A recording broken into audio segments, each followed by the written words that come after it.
নেশা, ভারসাম্য, নিশ্চিত, নিবেদিত এই ওয়ার্ডগুলোর ইংলিশ জানো কি? তুমি যদি এই বাংলা ওয়ার্ডগুলোর ইংলিশই না জানো, তাহলে তুমি এগুলো দিয়ে সেন্টেন্স বানাবে কিভাবে?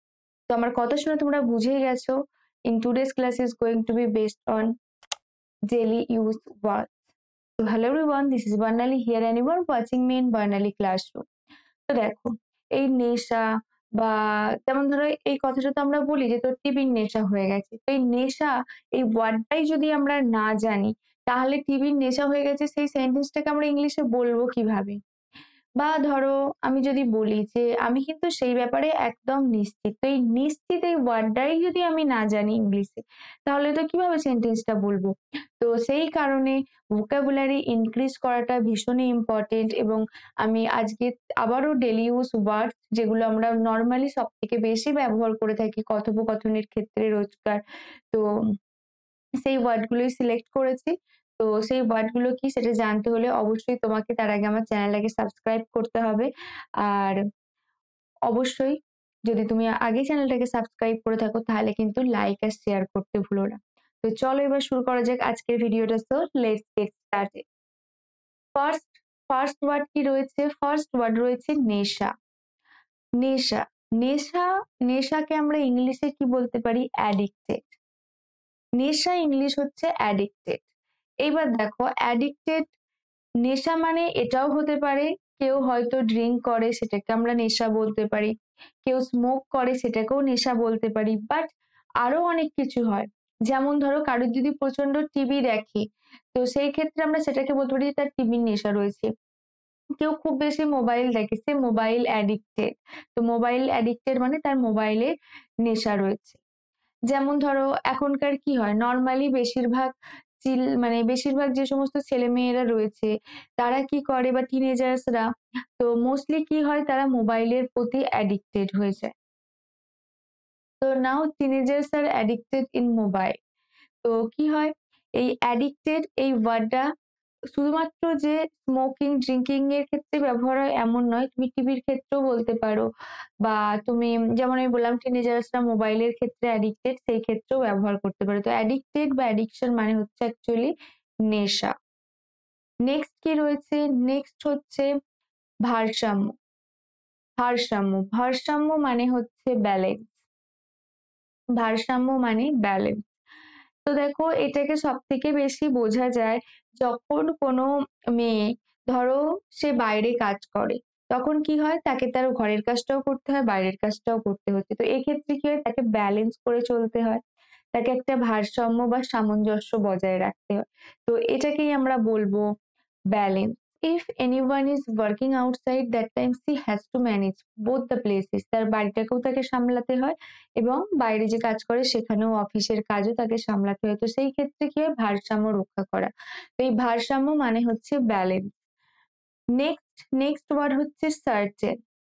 সার্টেন সার্টেন মানে হচ্ছে নিশ্চিত, মানে আমি একদম নিশ্চিত, বা ইটস সার্টেন মানে এটা একদম নিশ্চিত। মানে ধরো কোনো কিছু হবে যেটা তুমি একদম শিওর যে হ্যাঁ এটা একদমই হতে চলেছে, এটা হবে, তো সেই ক্ষেত্রে আমরা বলতে পারি সার্টেন। তো সার্টেন এটার একটা সিনোনিম এটা হতে পারে sure. I am sure about that, যে তারা আসবেই, বা I am sure about that they are going to watch a movie, যে তারা সিনেমা দেখতে যাচ্ছে। বা কোনো কিছু সম্পর্কে যখন তুমি একদম নিশ্চিত, সেইটাকে তোমরা বলতে পারো যে সার্টেন। সার্টেন বা শিওর দুটোই হচ্ছে সিনোনিম। নেক্সট হচ্ছে নিবেদিত। নিবেদিত নিবেদিত মানে হচ্ছে ডেডিকেটেড। নিবেদিত এটার ইংলিশ হচ্ছে ডেডিকেটেড। অনেক সময় দেখবে হয় না যে দেখবে বিশেষ করে দেখবে রেডিওতে আমরা আগে শুনতাম যে উম, কেউ হয়তো কোনো গান ডেডিকেট করেছে, এই ডেডিকেট করেছে মানে হচ্ছে যে কাউকে গান নিবেদন করা হচ্ছে। বা অনেকে ফোন করে বলতো যে আমি আমার মাকে, আমি আমার বাবাকে বা কাউকে আমি এই গানটা ডেডিকেট করতে চাই। তো এই ডেডিকেট করতে চাই বাংলাটা অ্যাকচুয়ালি আমরা ইংলিশেই বেশি ব্যবহার করে থাকি।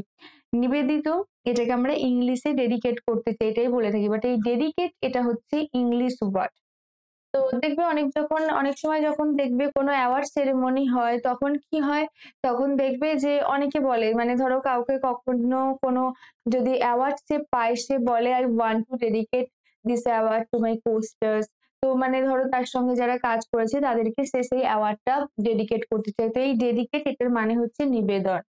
নেক্সট হচ্ছে কার্যকর। কার্যকর এটার ইংলিশ হচ্ছে ইফেক্টিভ। ইফেক্টিভ মানে ধরো কোনো একটা মেডিসিন, শুধুমাত্র মেডিসিনের ক্ষেত্রে নয়, অন্য কিছু হতে পারে। আমি জাস্ট তোমাকে এক্সাম্পল দেওয়ার জন্য বলছি মেডিসিন। মানে ধরো মেডিসিন তুমি জানো না যে ওটা আদতেও কার্যকরী হবে কিনা, বাট তুমি দিয়েছো, দিয়ে সেটা পরীক্ষা নিরীক্ষা করছো। তো যদি সেটা দেখো যে যে কারণের জন্য দেয়া হয়েছিল সেই কারণটা অ্যাকচুয়ালি ঘটেছে, তো সেই ক্ষেত্রে সেটাকে আমরা কি বলবো, এটা ইফেক্টিভ, মানে এই ওষুধটা কার্যকরী সেই ক্ষেত্রে।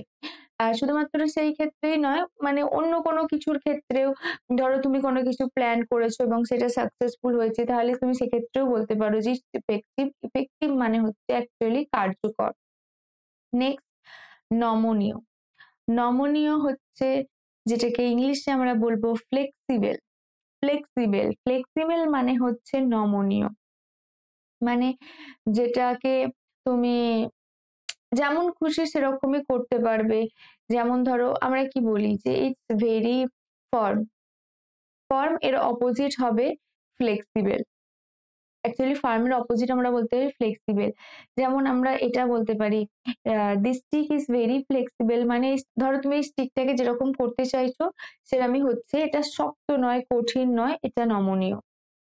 বা অনেক সময় হয় কারোর বিহেভিয়ারের ক্ষেত্রেও আমরা বলি you are really very flexible, মানে ধরো তার ব্যবহারটাকে আমরা বলে থাকি এই কারণে যে মানে তাকে যা বলা হয় সে সেটাই শোনে। নেক্সট, হচ্ছে উৎপন্ন করা। এটার ইংলিশ হচ্ছে জেনারেট। জেনারেট জেনারেট এই ওয়ার্ডটা দেখবে তুমি বিলের ক্ষেত্রেও যখন দেখবে যে আমরা বলি না যে হয়তো ক্রেডিট কার্ডের বিল জেনারেট হয়ে গেছে, এই যে জেনারেট, এটা কিন্তু আমরা বাংলাতে বলি, বাংলাতে বলার সময় ইংলিশ ওয়ার্ডটা ইউজ করে থাকি। তো এই জেনারেট মানে হচ্ছে উৎপন্ন করা। নেক্সট হচ্ছে হিউম্যানিটি। মানে হচ্ছে মানবতা, অ্যান্ড ইটস ভেরি ইম্পর্টেন্ট। তুমি যদি মানুষ হও তাহলে অবশ্যই তোমার মধ্যে মানবতা থাকা উচিত, আমাদের প্রত্যেকের মধ্যে হিউম্যানিটি থাকা উচিত। তো এই হিউম্যানিটি থাকা উচিত মানে মানবতা থাকা উচিত। মানে ধরো কোনো জায়গায় হয়তো খারাপ কিছু হচ্ছে বা কারোর মৃত্যু হয়েছে, সেখানে গিয়ে তুমি অবশ্যই হাহা করে হাসবে না, তাহলে সেটা তোমার মানবতার বা হিউম্যানিটির পরিচয় নয়। তো হিউম্যানিটি মানে হচ্ছে যে মানবতা থাকা। নেক্সট ওয়ার্ড কি রয়েছে, শিক্ষা। শিক্ষা ইংলিশ আমরা সকলেই জানি, শিক্ষা ইংলিশ হচ্ছে education. Education, it's very important. Education সেটা তোমার হতে পারে, এডুকেশন মানে আমরা শিক্ষাটাকেই বলি, সেটা কোনো সাবজেক্ট নর্মালি আমরা বলে থাকি যে ম্যাথ, ইংলিশ, বাট এগুলো হচ্ছে পার্টিকুলার সাবজেক্ট। ওভারঅল সমস্তটাকে আমরা বলবো শিক্ষা, দ্যাট ইজ এডুকেশন। নেক্সট হচ্ছে হার্ডওয়ার্ক। হার্ডওয়ার্ক হচ্ছে যেটাকে হার্ডওয়ার্ক, এটার বাংলা অ্যাকচুয়ালি আমরা যেটাকে বলবো পরিশ্রম। যেমন he is very hard worker যদি আমি বলে থাকি, বা ধরো যদি কেউ সিনেমা করছে বা ধরো যে কোনো কাজ করছে, মানে সে ধরো সেই জায়গায়, মানে শুধু সিনেমা করার ক্ষেত্রেই বলবো না, সিনেমা করার ক্ষেত্রেও কিন্তু তারা যথেষ্ট পরিশ্রম করে তাদের জায়গা পাওয়ার জন্য সেখানে। বা তুমি যে কোনো কাজের জায়গায় যখন তুমি খুব কঠোর পরিশ্রম করবে, সেটাকেই আমরা বলবো হার্ড ওয়ার্ক। যেমন আমি এটা বলতে পারি, my friend worked hard to get this opportunity বা টু গেট দিস জব, মানে আমার বন্ধু খুব কঠোর পরিশ্রম করেছিল। তো মানে সে খুব হার্ড ওয়ার্কার, সে খুব কঠোর পরিশ্রম করেছিল এই জবটা পাওয়ার জন্য বা এই সুযোগটা পাওয়ার জন্য। নেক্সট, হচ্ছে কল্পনা।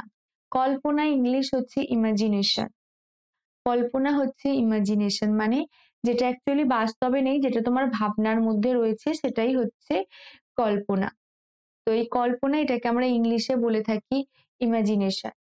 নেক্সট হচ্ছে সৃজনশীলতা, এটাকে আমরা ইংলিশে বলবো ক্রিয়েটিভিটি। মানে হচ্ছে সৃজনশীলতা, মানে ধরো যদি আমি বলি যে if you want to get the best position you have to show your creativity, মানে তুমি যদি সব থেকে ভালো জায়গাটা পেতে চাও তাহলে পরে অবশ্যই তোমাকে তোমার ক্রিয়েটিভিটি দেখাতে হবে, মানে তোমাকে সৃজনশীল হতে হবে, ক্রিয়েটিভ হতে হবে।